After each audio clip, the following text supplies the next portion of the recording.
anyway, I'd just like to say that with all the talk about what's been done as a team, we have a team that has collectively been in office over 50 years. A lot of stuff you hear is going to happen. A lot is going to happen. A lot of stuff hasn't happened. And I think we need new leadership to add to the team or replace the team, because there's some things that need to happen that are not happening.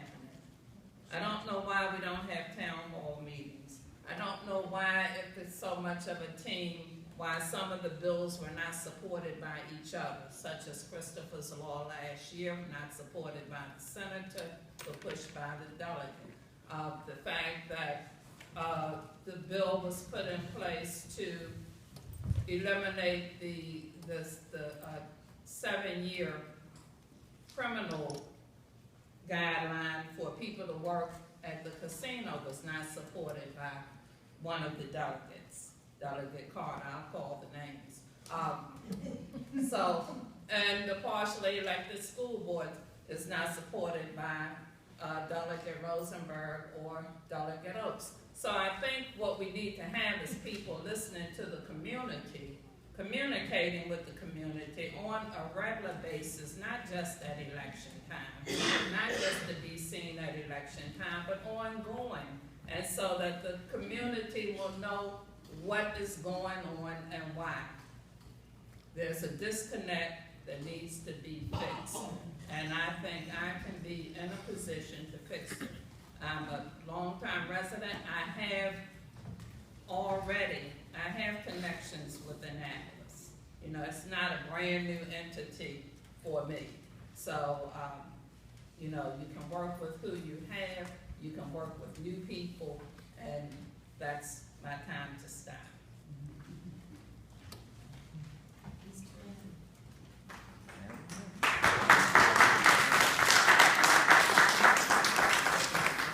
Are we going this way? All right, we'll go this way. Mr. Rhodes. Okay. I didn't know what we were doing, but you guys. Your team play. First, thank you to the lady, and thank you to those of you who came out tonight to hear us, the people who hope to represent you, seeking the honor to represent you in Annapolis for the next 4 years. We've done a lot of good things. We have more work to do individually and collectively. We repealed the death penalty this past session, this past term. Lisa Gladden and I were the lead sponsors of that bill over the years, over a 7-year period, along with the administration in the year we got it done.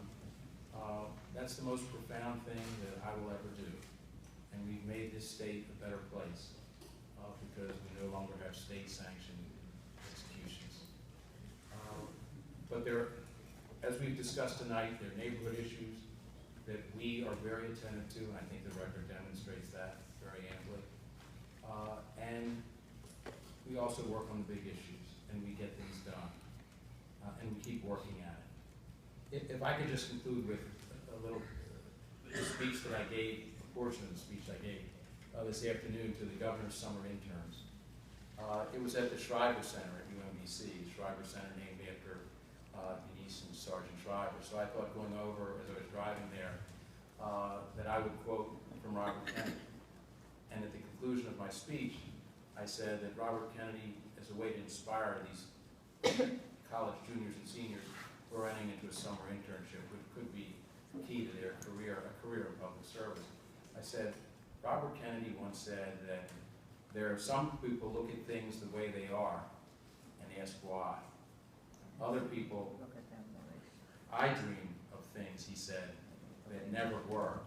And before I could finish the sentence, someone in the audience, like it was a Baptist church, said, and asked why not. And that person came up to me afterwards. She's Vernon Dobson's daughter. And Vernon Dobson, Karen Mitchell, and Walter P. Carter were leaders, extraordinary leaders in this state.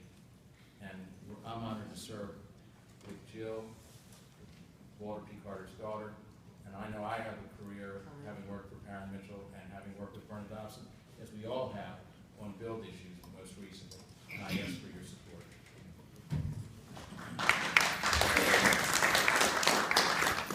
First of all, I want to thank you all and the league for having us here tonight, to get time out away from the major debate. Probably already have your mind made up there. Hopefully you have your mind made up there as well.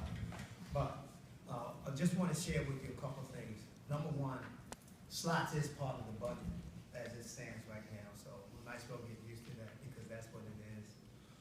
Yes, we have some issues with the water bill, and we're working on that.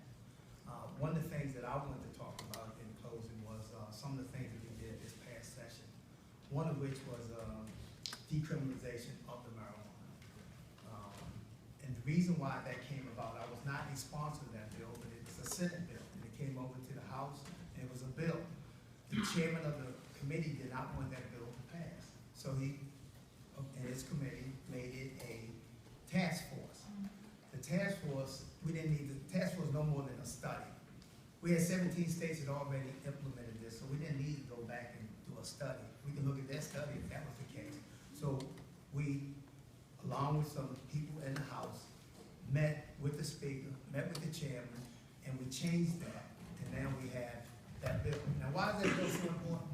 That bill is important because it levels the playing field. When you start thinking in terms of black and white consuming marijuana at the same level, but yet still 83% of the black have a criminal record and 17% of the white does. Then you flip that over, and then when they go to get a housing, they can't get housing, they can't get a school loan, okay, and they can't get a job. And then we want to know why they're on the corner, why they hit me upside my head. That was one of the things. The other thing that took 4 years to get passed, and that was licensing the naturopathic doctors. They're doctors that deal with herbal and things like that. And we know, look at some of our parents, our grandparents, look how long they lived without the traditional medicine. So we needed someone, so if you all were to go to them, if you need someone to go to some of those persons to get remedy, and they're not what they say they are, then they have no recourse. Now they have recourse because now they're licensed in the state of Maryland. Thank you.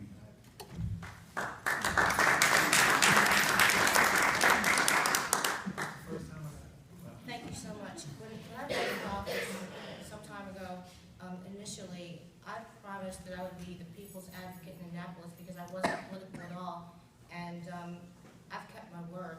There is no one in this room or any other room that knows anything about the way that the legislature works and the work that I've done that could claim that I am in any way someone that kowtows to leadership or is Boston anyway. I'm very independent, almost to a fault. What has happened is that I've learned to understand the system and how to be most effective in working with it. And a great deal of that is owed to the experience of my colleagues in the district that had that experience and helped guide me along in certain ways that I needed some guidance because none of us is perfect. It's easy to be very idealistic as I was. I too thought that I was going to be a major reformist and change everything that was wrong and end all corruption. But that simply wasn't going to happen in the short amount of time that I've had. Give me more time and maybe we can accomplish that. I will say that because I'm there, many things have happened. This past year, I did get money to expand a homeless shelter for children. Because I'm in the legislature, we now have a commission to study fairness in child custody decisions. Because I'm in the legislature, we now have protocols when children go missing, which is a blueprint for cases of missing children all over the country. Because I'm there, what was referenced earlier, we passed Christopher's Law, which is one little step in the direction of fairness in ending police brutality and people that lose their lives in custody of police, which happens far too often and frankly should never happen, especially in a state where we don't have a death penalty. And I'll just finally say that I wish to go back. I think that I've worked hard and will continue to do so. And I'm always open to the public, and I invite anyone to work with us in hosting a town hall meeting, and we'd love to join in. So thank you very much for your support. Appreciate it.